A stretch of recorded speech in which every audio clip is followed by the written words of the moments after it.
안녕하십니까. 저는 2024년 연말 결산 및 내외관리제도 중점 고려사항에 대해서 발표를 하게 될 양준권 실장이라고 합니다. 사실 믿기 어려우시겠지만 저한테는 저를 닮았는데 예쁜 초등학교 2학년짜리 꼬마가 하나 있습니다. 근데 누군가는 어메이징 그레이스라고도 했고요. 어쨌든 아무튼 어제 제 딸이 내일 아빠가 정말 수많은 사람들 앞에서 강연을 할 예정이다라고 했더니 딸내미가 도대체 몇 명이나 되냐라고 묻더라고요. 그래서 제가 한 300명 가까이 될 것 같다라고 얘기를 했더니 딸내미가 겨우 300명이라고 이야기를 해서 제가 굉장히 뻘쭘했습니다. 그래서 제가 너무 통이 작구나라는 생각을 했죠. 어쨌든 오늘 바쁘신 중에도 와주신 내외 여러분들을 모시고 이러한 강연을 할 수 있게 되어서 다시 한번 감사를 드리고요. 이 소규모 인원인 만큼 되게 오붓한 분위기 속에서 좀 성심껏 발표를 해보도록 하겠습니다. 오늘 발표는 약 40분에 걸쳐서 결산 관련 고려사항과 내부회계 관리제도 관련 고려사항을 다뤄보려고 합니다. 파트 1은 결산 관련 고려사항입니다. 먼저 최근 경제 환경이 회계에 미치는 영향에 대해서 살펴보겠습니다.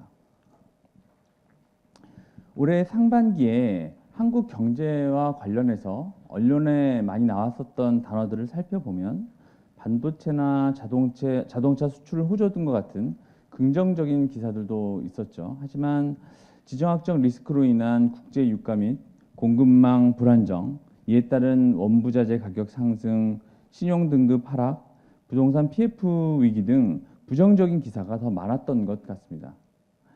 이를 반영하기로 하듯 최근 KICPA 회계정책연구원과 각종 언론에서 나온 전망을 보시면 전자, 조선 등 일부 업종에 대해서는 긍정적인 전망을 하고 있지만 석유화학이나 철강, 건설 등 보다 많은 업종에 대해서 부정적인 전망을 하고 있는 것을 보실 수가 있습니다. 업황에 대한 부정적인 전망이라고 하는 것은 곧 실정에 대한 우려를 의미할 것입니다. 특히 원자재 가격 상승 등은 수익성 악화를 초래할 가능성이 높습니다. 수익성이 나빠지게 되면 이에 대한 부담으로 설비 가동률이 낮아지는 경우도 발생할 수 있게 되는데, 이렇게 설비 가동률이 낮아지게 되면 회계상 고정제조 간접비의 단위당 배부액 상승과 향후 미래 현금 흐름의 추정치기 하락이 불가피하게 되겠죠. 그러면서 이는 곧 재고 및 유형자산 등의 손상 가능성이 높아짐을 의미합니다. 이러한 부정적 전망이 신용등급에까지 영향을 미치는 경우라면 차입금 상환에 부담이 생겨서 기한이익 상실 가능성도 발생하게 되겠고요. 이런 경우에는 법적 만기와 관계없이 차입금을 유동분류해야 되는 문제가 생깁니다. 물론 실질적 상환 부담과 관련 없이 부채 비율이나 수익성이 악화가 된다 하더라도 그 정도에 따라 차입 계약상 기한이익 상실 조항이 발동될 수 있어서 이 경우에도 마찬가지로 차입금 유동 분류 문제가 생기는 점을 유념해 주시기 바랍니다. 또 신용등급의 하락은 손상 검사에 사용되는 할인율에 영향을 주어서 영업권이나 유형자산 등의 손상 가능성을 높이게 되므로 이 부분도 손상 검사 시 고려하실 것을 권고드립니다. 부동산 산업의 경우 서울과 수도권은 그래도 분양시장이 많이 호전되고 있지만 지방은 미분양 증가 등으로 인해서 어려움을 겪고 있습니다. 주요 건설사들의 PF 보증 규모가 약 30조 원에 달하고 미착공 사업장의 비중이 60%를 넘어서고 있죠. 이러한 상황에서 금융위와 감독원은 부동산 PF 문제를 연착륙시키기 위해 금융권으로부터 부실사업장의 사업성 평가 결과 및 이후 계획을 제공받았습니다. 이런 사항을 고려할 때 재무제표 결산 시 기업들께서는 부실사업장 여부를 적절히 식별하고 관련 잠재적 손실을 재무제표에 적시에 반영하는 것이 중요합니다. 부실사업장 판단을 위해 목표 분양률을 달성하고 있는지, 건축 대상과 그 지역은 무엇이고 어디인지를 다시 한번 점검해야겠고요. 부동산 PF의 구조상 시행사나 시공사 단독으로기보다는 금융권과 함께 진행되는 프로젝트가 대부분일 것이므로 부실사업장 판단을 하실 때 함께 일하고 있는 금융기관과 사업성 평가 결과를 적극적으로 커뮤니케이션 하실 필요가 있겠습니다. 가령 금융기관에서 유의 또는 부실 우려 사업장으로 모아 충당금을 반영했음에도 현업에서 만약 이 해당 사업장에 대한 미래 현금 흐름을 낙관적으로 생각하고 있는지 그런 부분들을 모니터링 해야 된다고 하는 얘기죠. 손상 검토를 할 때에는 전년도 예측치와 실제치의 차이를 분석해서 미래 현금 흐름 추정치를 업데이트하는 것이 중요합니다. 만약 그 차이가 크다고 하면 회계 추정과 관련된 내부 통제 프로세스가 적절히 설계되고 운영되고 있는지에 대한 점검이 필요할 것입니다. 금융기관 주도의 부실 사업장이 그 구조조정 진행 현황을 금융감독원의 부동산 PF 통계치 등을 통해서 모니터링하는 것도 좋은 방법이라고 생각을 합니다. 공사수익인식에 관련돼서는 여러분도 아마 신문지상에서 많이 읽으셨을 겁니다. 최근 원자재 가격 상승으로 인해서 공사계약 금액 증액이 중요한 이슈가 되고 있습니다. 손실이 예상됨에도 불구하고 증액 여부가 불확실하다고 한다면 재무제표에 손실을 반영하셔야겠고요. 공사 진행률을 산정할 땐 총 예정 원가도 경제 상황에 맞게끔 업데이트하는 것이 필수적이라고 볼 수 있겠습니다. 다음은 최근 제도 환경이 회계에 미치는 영향입니다. 우선 금융감독원과 한국공인회계사회에서 매년 정기적으로 발표하는 중점심사 회계 이슈라는 것이 있습니다. 현재 감독기관에서는 상장회사의 심사, 감리주기 단축을 위해서 중점심사 대상을 지속적으로 확대하고 있습니다. 특히 고의적 부정 위험이 회계 부정 가능성이 높다라고 생각되는 기업의 선정 비중을 높이고 있고요. 시장 영향력이 큰 기업의 선정 비중을 확대하고 있다는 점을 유념하시기 바랍니다. 구체적인 중점 심사 항목들은 앞서 이석 국장님 세션에서 간단하게 다루셔서 그리고 또 그 내용들이 어려움은 없는 부분이라서 구체적인 설명까지는 생략하도록 하시겠습니다. 다만 여기 내용에서 보시면 여러 군데에서 변동성이라고 하는 단어가 나오죠. 변동성을 감안해서 어떻게 하겠다라는 것을 이야기하고 있는데 물론 정답이라고 하는 것은 있을 수 없겠지만 대략 10% 정도의 변동폭이 있다라고 한다면 중요한 변동으로 볼 수 있지 않을까 하는 생각을 저희가 합니다. 참고하시기 바랍니다. 다음은 밸류어 프로그램의 영향입니다. 최근 들어서 기업들이 밸류어 프로그램에 대한 관심이 매우 높습니다. 밸류어 프로그램에 대해서도 앞선 세션에서 금융위원회 회계제도팀의 이 김세화 사무관님께서 설명을 잘 해주셔서 들으셨으리라 믿는데요.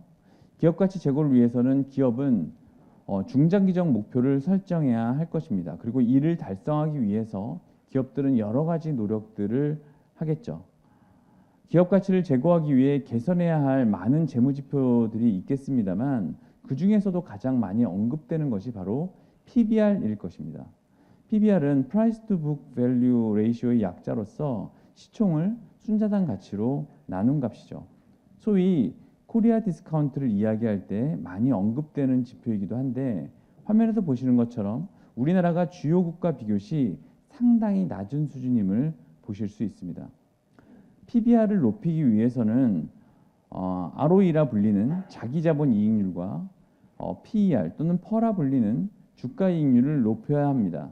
ROE를 개선시켜야 한다라고 하는 것은 결국 돈이 되는 사업에 집중을 해야 한다는 것을 의미하겠고요. 이를 위해서 순이익률을 증가시켜야 하고 고수익 위주의 사업으로 재편을 하고 비핵심 사업이나 자산을 매각하는 등의 노력을 기울여야 하겠습니다. 퍼가 높다는 것은 결국 주가 부양책을 의미하는데요. 이를 위해서 주가 연계 보상을 확대하고 배당 확대, 자사주 매입 등을 하는 방안을 고려해 보실 수 있겠습니다. 이러한 기업의 노력은 회계 처리에도 적절히 반영이 되어야 될 텐데요. 가령 순이익 증가 노력을 하면서 동시에 수익이나 비용이 적절히 인식되었는지 잘 살펴보셔야 할 것입니다. 사업 재편을 계획하고 계신 경우에는 대부분 분할, 주식 교환, 합병 등 복잡한 회계 처리가 동반되는 경우가 많으므로 사업 재편 계획 단계에서부터 회계 이슈를 미리 검토하시기를 강력히 권고를 드립니다. 물론 회계에서 실질이 중요하긴 하지만 법률적 계약 관계도 매우 중요합니다. 계약이 이루어지기 전까지 회계팀이 임발하지 않고 있다가 계약 후 검토 과정에서 뒤늦게 회계 이슈를 맞닥뜨리게 되는 경우가 사실 적지 않습니다. 사후 약방문이 되는 경우도 많겠고요. 또한 사업 및 자산 매각 시 저가 매각이 예상된다면 관련해서 손상인식 여부를 확인하셔야 하고 중단 영업, 매각 예정 자산으로 분류해서 공시해야 하는 시점도 신경 쓰시기 바랍니다. 스톡옵션 관련해서는요. 지배 종속기업 및 계열사 임직원 간 옵션 약정이 있는 경우에 지급 조건들을 고려해서 회계 처리를 하시면 되겠습니다. 최근 자사주 매입에 대해서도 많은 문의가 들어오고 있는데요. 특히 피투자 회사가 자사주 매입 시에는 유효 지분율이 증가하게 될 것입니다. 그로 인한 주식 재분류 문제가 발생할 수 있습니다. 가령 FV, OCI로 분류하고 있다가 관계 기업으로 분류하게 돼야 한다든지 하는 일들이 충분히 발생할 수 있다고 하는 것이죠. 분류를 변경하게 된다면 어느 시점에 해야 될지, 취득 원가는 얼마 정도로 해야 될지에 대한 고려도 함께 하셔야겠습니다. 다음은 글로벌 최저한세 BEPS 2.0 다시 보기입니다. 글로벌 최저한세와 관련해서 올해 유의하셔야 될 사항을 살펴보기에 앞서서 관련 개념들을 간단하게 짚어보겠습니다. 글로벌 최저한세라고 하는 것은 연결 매출이 7억 5천만 유로 이상인 다국적 기업 그룹에 대하여 실효세율 15% 미만의 저세율 국가에 자회사를 보유한 모기업이 15%에 미달하는 만큼의 추가세액을 모회사 과세당국에서 과세하는 제도를 의미합니다. 가령 저세율 국가의 실효세율이 10%라고 한다면 5%에 해당하는 부분을 모회사 과세당국에서 추가 과세하는 것이죠. 사례처럼 해외 자회사가 만약 A, B, 세법 용어로는 구성기업이라는 표현을 쓰는데요. 구성기업 A, B가 있고 각각 최저한세 미달세액이 30, 50이 있다고 하면 최종 모기업의 과세당국에 80을 납부하면 되는 것입니다. 이런 거를 소득산입규칙, 영어 약자로는 IIR이라고 합니다. 사례 2에서는 동일 사례에서 B가 적격 소재국 추가세 제도, 소위 QDMTT를 도입한 경우인데요. 이 경우에는 B가 추가납부세액 50을 B가 속한 나라의 과세당국에 납부를 하고요. 한국에는 80에서 50을 뺀 30만큼만을 납부하시면 됩니다. 참고로 베트남이 QDMTT를 도입한 대표적인 나라입니다. 이외에도 소득산입보완규칙 UTPR이라고 하는 개념도 중요한데요. 이는 1 또는 2의 사례에서 한국 기업이 중간 모기업인 경우입니다. 그리고 이 한국 기업 위에 최종 모기업이 있고 그 모기업 소재지국이 IIR을 도입하지 않은 경우입니다. 이때에는 사례 1 경우에서는 80, 사례 2 경우에서는 30만큼의 추가 납부세액을 최종 모기업의 다른 자회사들, 가령 옆에 구성회사가 CDE가 있다고 한다면 그들의 최저한세 미달로 인한 추가 납부세액과 합해서 중간 모기업의 과세 당국인 한국에 납부해야 한다는 것입니다. 대상 기업들의 경우 이미 분반기 때 법인세 비용을 계산하여 주석 공시하셨을 것입니다. 혹시라도 아직 정확한 숫자를 뽑기 어려우신 경우라고 한다면 늦어도 기말 결산 때에는 정확한 금액 산정이 필요합니다. 기말 결산 이후 18개월 후 차기 년도 결산 이후에는 15개월 후에 납부를 하게 될 텐데 만약 공시금액과 향후 납부세액 간의 차이가 생긴다면 특히 중요한 차이가 생긴다고 하면 24년, 25년 그리고 26년 1분기 회계 처리가 오류가 아니었냐는 챌린지를 받을 가능성이 매우 높습니다. 물론 그때 가서 기업에서는 향후에 최초 추정치가 변경된 것이라 주장하실 수도 있을 것 같은데요. 우리가 가슴에 손을 얹고 마음속에서 울려나오는 소리에 귀를 기울여 보시면 아마 오류라는 생각에서 벗어나시기 쉽지 않습니다. 이것을 회계 추정으로 인정하기는 쉽지 않을 것 같고요. 그 부분들을 꼭 미리 고려해 주시기를 부탁을 드립니다. 아울러 관련된 내부회계 관리 제도도 운영 미비로 판단될 가능성이 높습니다. 금번 기말결산 관련해서는요, 기본적으로 저세율 적용이 예상되는 구성기업을 정확히 식별하고 신고납부를 누가 어떻게 할지를 확인하셔야겠습니다. 그리고 방금 설명드린 바와 같이 글로벌 최저한세를 정확히 계산해서 재무제표에 반영을 하셔야 나중에 오류 수정으로 인한 이슈 사항이 발생되지 않겠죠. 그렇기 때문에 이와 관련된 내부 통제까지도 정비해 놓으시기를 강력하게 권고를 드립니다. 아울러 국가별 입법 유무에 따라서 기업의 신고납부 의무 및 방식이 변동될 것이므로 자회사나 최종 모회사가 속한 국가들이 입법 동향도 객관적으로 계속적으로 모니터링을 하시기를 권고드립니다. 다음은 파트 2, 내부의 관리제도 관련 고려사항입니다. 본격적인 이야기를 하기에 앞서서 최근 사회 문제화 되었던 소셜 커머스 업계의 판매대금 미정산 사태에 대한 이야기를 해보려고 합니다.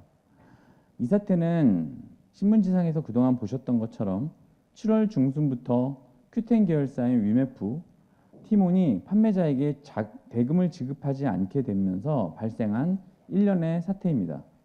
판매자가 일방적으로 계약을 취소하거나 카드사가 환불을 거부하면서 소비자 피해가 커지게 됐고 이로 인하여 사회 문제화가 되었죠. 이 과정에서 지배기구의 감시 기능이 제대로 작동하지 않았던 것으로 보입니다. 우선 판매 대금 미정산 직전에 대대적으로 발생했다고 하는 역마진 거래나 팀원 경영진 결제 없이 큐텐에게 대여되었다고 하는 기업 인수자금 400억 거래 등은 비정상적인 지배기구 하에서는 일어나기 어려운 거래라고 볼 수 있습니다. 또한 자금 관련 통제가 제대로 운영되기 위해서는 재무 기능이 중요한데 정작 팀원과 위메프는 큐텐의 재무 기능을 빼앗기고 영업 및 마케팅만 수행하는 비정상적인 구조를 가져갔습니다. 또한 거래 수준이 내부 통제도 효과적으로 작동하지 않았던 것으로 보입니다. 앞서 언급한 기업 인수자금 대여도 팀원이 판매대금 일부를 사용한 것이라고 하는 기사가 있었죠. 판매대금은 팀원에 예치한다고 팀원과 입점업체 간에 계약서에 명시되어 있었던 것으로 알려져서 자금의 용도에 따른 구분 관리 통제가 효과적으로 설계되거나 운용되지는 않았던 것으로 보입니다. 그리고 그 거액의 작은 거래가 적절한 사전 승인을 거치지 않았다는 사실만 보더라도 관련 검토 통제가 굉장히 미흡했다라고 생각이 됩니다. 파트 2 내부회계 관리제도 부분에서는 내부회계 관리제도 설계 및 운영에 중요한 영향을 미치는 지배구조에 관한 고려사항들을 먼저 말씀을 드릴 거고요. 내부회계 관리제도 관련 사항 중에서 특히 올해 고려할 사항들을 중점적으로 말씀드리도록 하겠습니다. 먼저 지배구조 관련된 이야기입니다.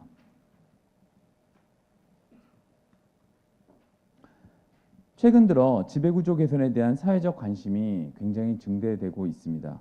지배구조와 관련된 일련의 감독기관 보도자료만 보시더라도 지배기구에 대한 감독기관이 높은 관심을 확인하실 수가 있습니다. 특히 지난 6월 말에 있었던 기업 밸류업을 위한 지배구조 개선 세미나라는 행사에서 금방 원장님께서 하신 모두 발언에 주목할 필요가 있는 것 같습니다.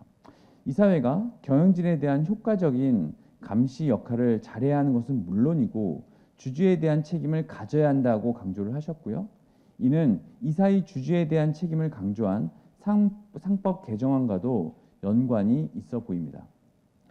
또 하나는 아시아 기업 지배구조 협회 AGCA가 발표한 기업 지배구조 순위에서 한국이 12개국 중에서 8위에 랭크된 사실을 언급하시면서 지배구조가 글로벌 스탠다드에 맞는 방향으로 개편할 필요가 있다고 강조를 하셨습니다. 아시아 기업 지배구조 협회는 2023년 12월에 아태 지역 주요 국가의 기업 지배구조를 7개 영역으로 나눠서 평가한 후에 순위를 매겨서 발표를 했습니다. 한국은 기업 지배구조 관련 규정 및 제도, 그리고 상장회사, 시민사회 및 언론 3개 부분에서 타국가 대비 낮은 평가를 받아서 총점 57.1%로 종합순위에서 8위에 머물렀습니다. 이 3개 부분 중에서 기업 지배구조 관련 규정 및 제도, 상장회사에 대한 부분을 따로 살펴보려고 합니다. 다음 슬라이드로 넘어가기 전에 그래프 중에서 가장 높은 스코어를 기록하고 있는 분야를 보시면 모두의 박영근 대표님께서 말씀하셨던 외부 감사 및 감사 감독 기관에 대한 부분입니다. 세부 평가를 보시면 2017년 외감법 개정으로 인해서 주기적 지정제가 도입된 이후에 감사인의 자율성과 독립성이 강화돼서 보다 충실한 감사를 수행할 수 있는 여건이 조성되기도 하였고, 또 캠을 도입하기도 하였고, 이런 여러 가지 긍정적인 부분들을 이야기하고 있습니다. 주기적 지정제에 대한 외부 평가를 엿볼 수 있는 대목이기도 합니다.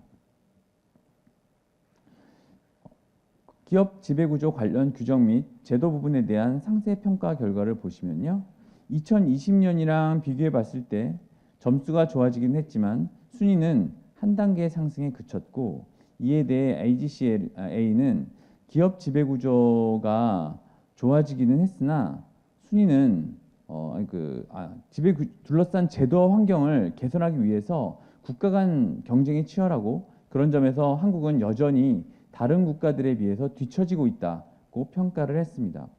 5억 이상의 보수만을 공시하는 개별이사 보수 공시가 충분하다고 했고요.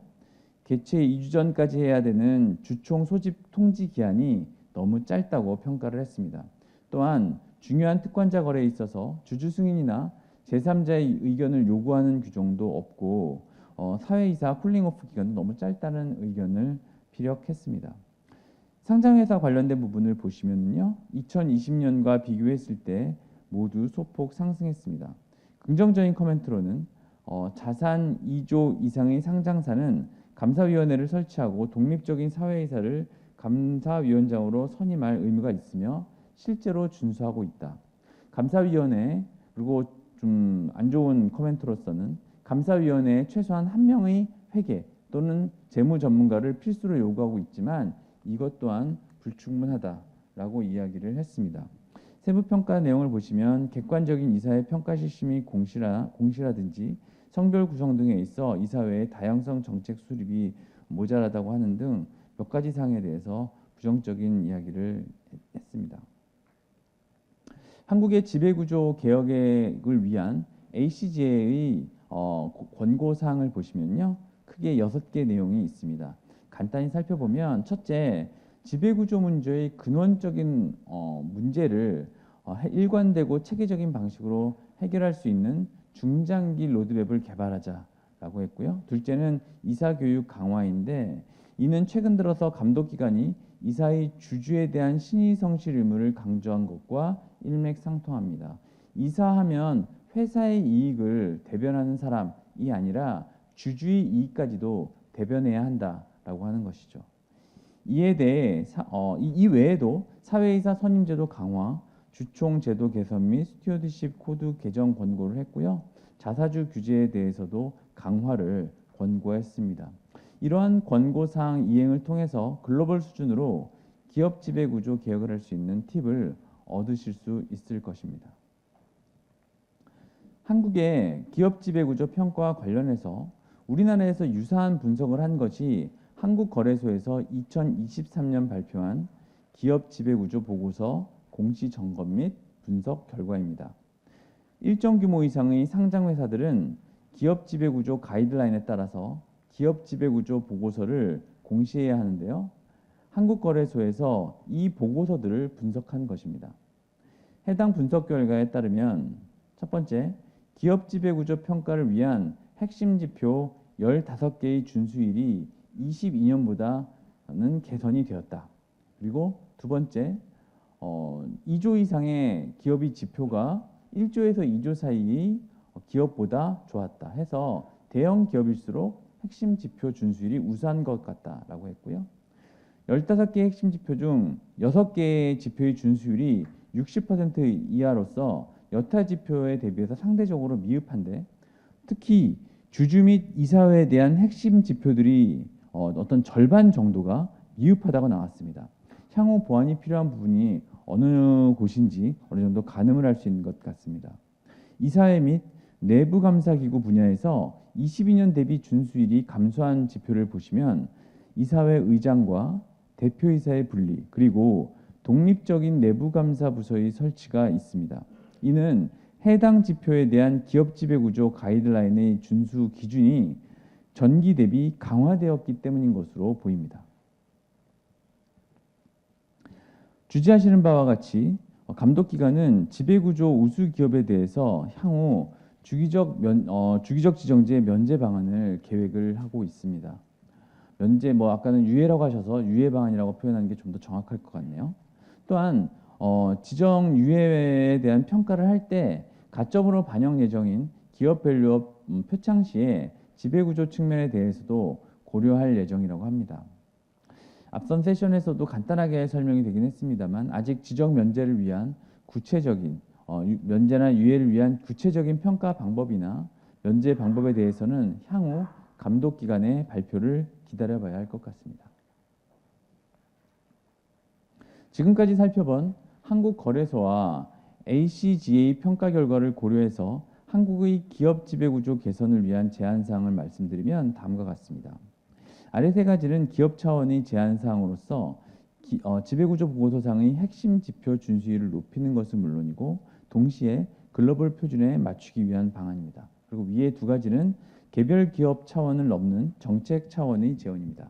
위에서부터 보시면 첫 번째, 핵심 지표 기준 점검입니다. 거래소의 발표 자료에 따르면 22년 대비 23년 핵심 지표 준수율이 상당 부분 개선되었습니다. 그러나 그럼에도 불구하고 한국의 지배구조 평가 결과는 아시아 태평양 주요 나라 중에서 하위권에 머물고 있습니다. 따라서 정부 차원에서 글로벌 수준의 요구사항을 고려해서 국내 핵심 지표 기준들을 재점검할 필요가 있다고 판단됩니다. 두 번째는 소규모 상장 기업에 대한 교육 및 제도적 지원인데요. 22년에 자산 1조 원 이상의 기업에까지 지배구조 보고서 공시 의무가 확대된 이래로 24년 5천억 이상, 그리고 26년 코스피 전체까지 확대될 예정입니다. 거래소 평가 결과에서 보셨던 것처럼 대형 상장 기업일수록 핵심 지표 준수율이 높기 때문에 소규모 상장 기업까지 편입이 될 경우에는 전체적인 수준 준수율이 낮아질 가능성도 적지 않은 것 같습니다. 따라서 공시 의무 확장 전에 소규모 상장 기업에 대해 적극적인 교육 및 제도적 지원을 실시할 필요가 있겠습니다.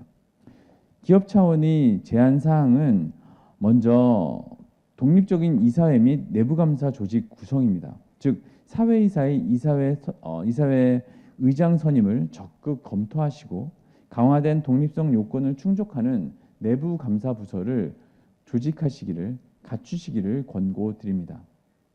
사실 자산 규모 2조 이상의 기업 중에서도 지배구조의 어떤 핵심 지표 중 독립적인 내부감사 부서 설치만큼은 액수로 공시한 기업이 적지 않습니다.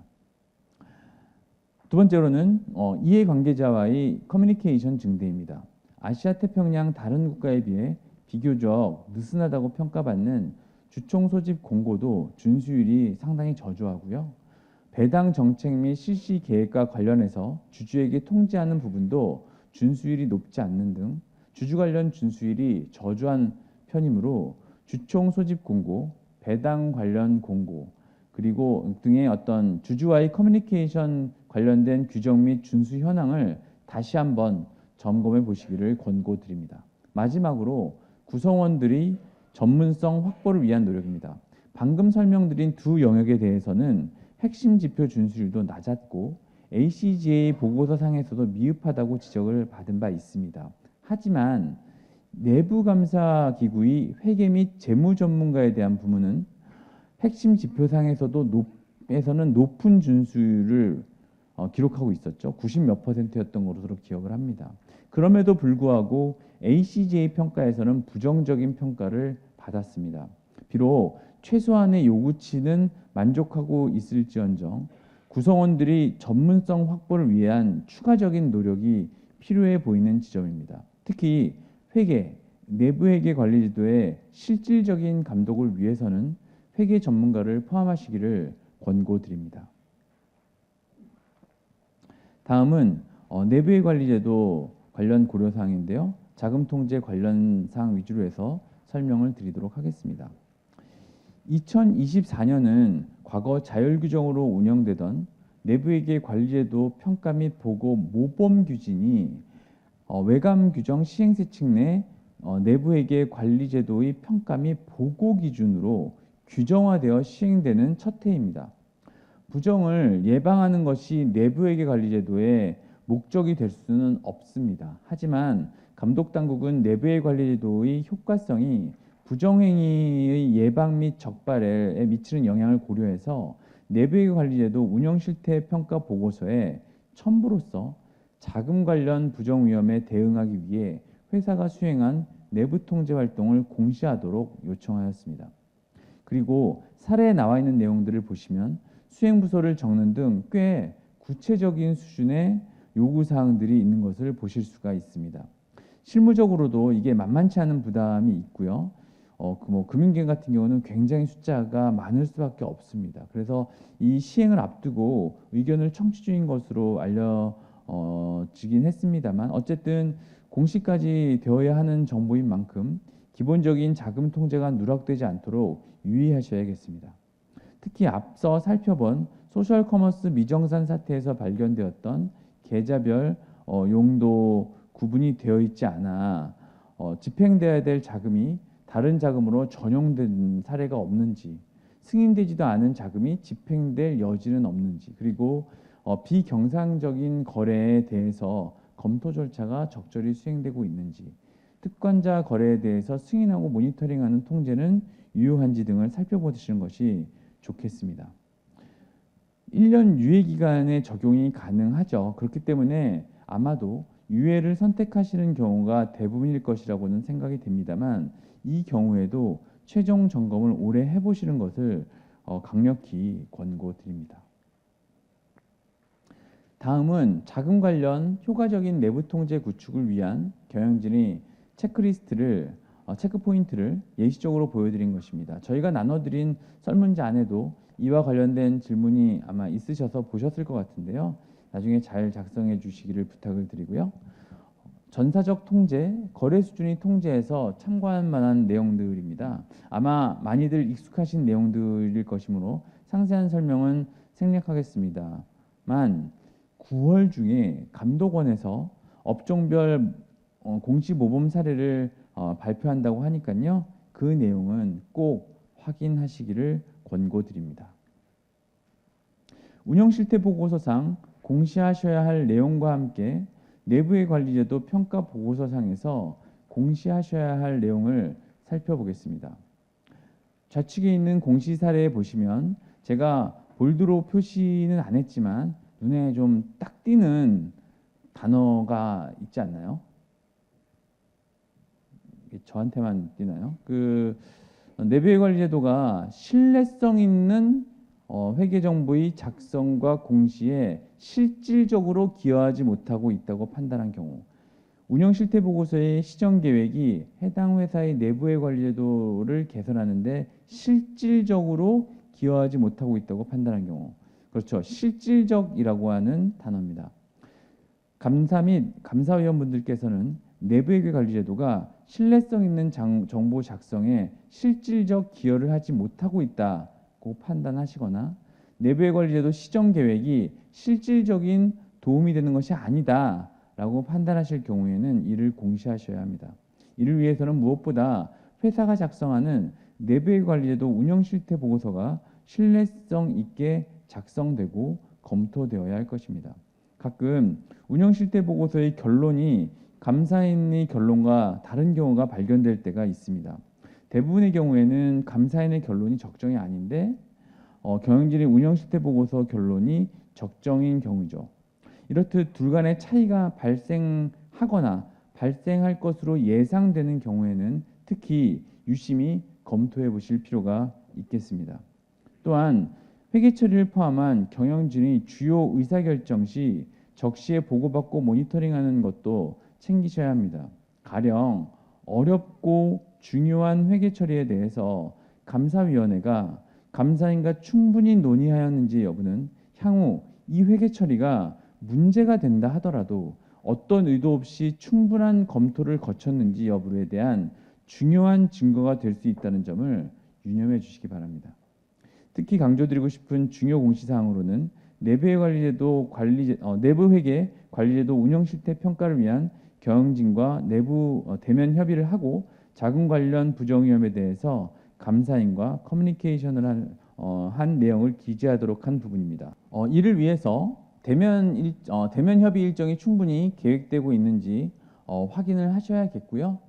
대면 협의에 참석할 경영진을 누구로 할 것인지에 대해서도 잘 판단을 하셔야 될 것 같습니다. 해석상 꼭 대표자가 아니더라도 내부의 관리자가 참석해도 가능은 하겠지만 대표자와의 미팅이 전혀 없다라고 하면 정보위원장의 입장에서는 다소 부족하게 보일 수도 있다는 점을 기억하시면 좋겠습니다. 아울러 외부 감사인과의 일정도 잘 계획되어 있어야겠습니다. 실질적인 내부회의 관리제도 평가 및 감독을 위한 감사 및 감사위원회의 체크 포인트입니다. 감독당국은 내부회계 관리제도가 보다 내실 있게 운영될 수 있도록 감사위원회의 역할을 강조하고 있습니다.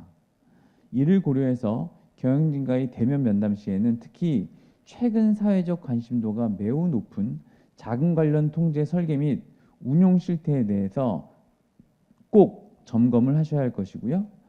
부정 위험이 높은 프로세스를 식별하고 중점 모니터링을 해야 할 것입니다. 전사적 수준의 통제 가운데 부정 방지 프로그램의 운영이 제대로 되고 있는지를 보는 것도 의미 있을 것으로 보입니다. 또한 앞서 말씀드린 바와 같이 자금 관련 부정 위험에 대해 감사인과 커뮤니케이션한 내역을 공시해야 하므로 외부 감사인은 자금 관련 부정 위험을 어떤 방법으로 평가했는지를 잘 살펴보셔야 합니다.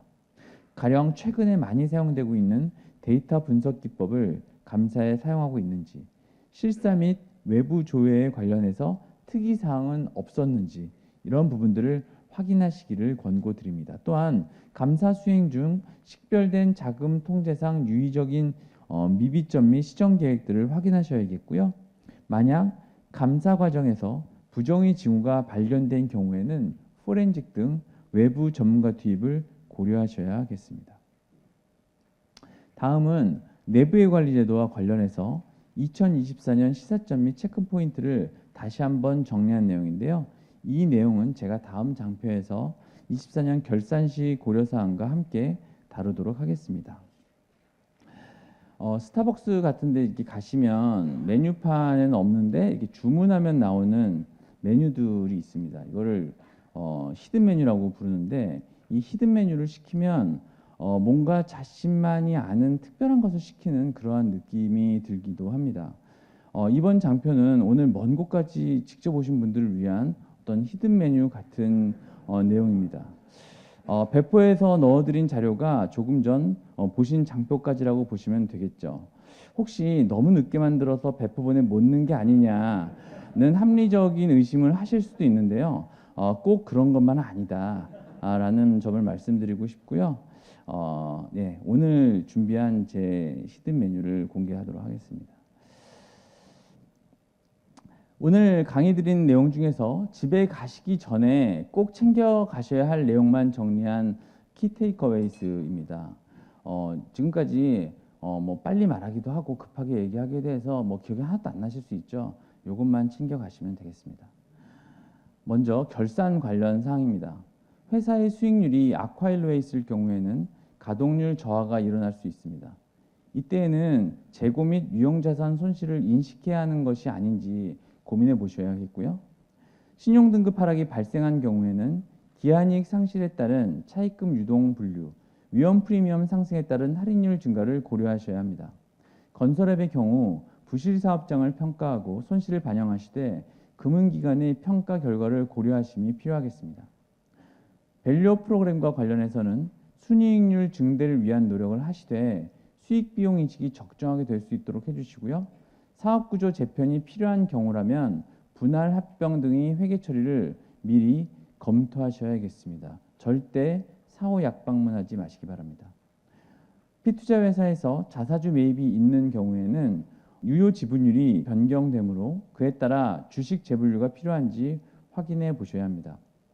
글로벌 최저원세와 관련해서는 24년에 정확하게 숫자를 뽑아 놓으셔야 나중에 납부세액과 차이나는 것을 방지하실 수 있습니다. 내부의 관리제도의 경우에는 기업 지배구조 개선이 사회적인 큰 관심사이다 보니까 지배구조 개선을 위한 회사의 전략과 계획이 필요하겠습니다. 이는 기업 밸류업 표창을 받는데도 도움이 되겠죠. 또 독립적인 내부 감사 부서가 운영될 수 있도록 해주시기 바랍니다. 이럴 때에야 감사위원회를 보다 효과적으로 지원할 수가 있습니다. 아울러 회계와 내부회계 관리제도의 실질적인 감독을 위해서 회계 전문가를 감사위원회에 포함시키시기를 권고드립니다. 자금 관련 통제도 매우 핫한 주제인데요. 부정 방지를 위한 자금 통제 점검을 강화하시기를 바라며 올해 또는 내년에 하시게 될 운영 실태 보고서상 자금 통제 공시 준비도 잘 하시기 바랍니다. 감사 및 감사위원회의 평가 보고서상 경영진 및 외부 감사인과의 논의 내용 공시도 잘 준비를 하시되 대면 일정 회의를 잘 잡으시고 대표자 또는 내부회계 관리자 등 어떤 분을 참석하게 할 것인지도 잘 논의하셔서 결정하시기를 바랍니다. 이상이 제가 오늘 준비한 내용입니다. 경청해 주셔서 감사합니다. 발표를 마치겠습니다.